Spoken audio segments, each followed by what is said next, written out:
le français au Kenya, c'est dans nos missions de le diffuser, de répondre à tout type de public. Ce qui était important pour nous, c'était de pouvoir offrir à ce public-là l'opportunité d'accéder à un type de formation auquel ils n'ont pas accès dans le bidonville, c'est-à-dire d'apporter cette image positive du français pour tous et en partage. Là, nous assurons aussi une mission sociale. Tu sais que c'est dans un des plus grands bidonvilles d'Afrique.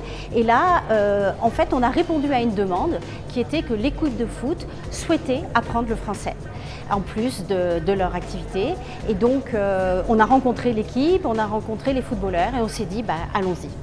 Alors, ce projet, ce qu'il a de particulier, c'est qu'en fait, c'est une formation linguistique qui est pour parler du foot, pour vivre le foot en français. Et donc, nous avons complètement conçu la totalité de ce programme spécifiquement pour ce public. Nous, on a à peu près une quarantaine de formations à l'extérieur actuellement et c'est vraiment le groupe qui est le plus motivé.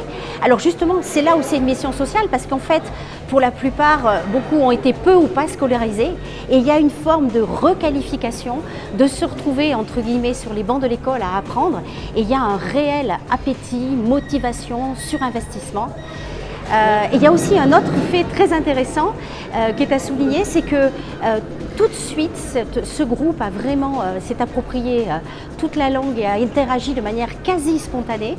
Et en fait, c'est la première fois qu'on rencontre ce type d'interaction. Et l'hypothèse vérifiée est qu'ils ont un vrai esprit d'équipe. Et donc, en fait, ils ont vraiment footé en français, si je puis dire, si je peux me permettre ce néologisme, parce qu'en fait, ils ont fait en français ce qu'ils faisaient sur le terrain. Et c'est là notre réussite.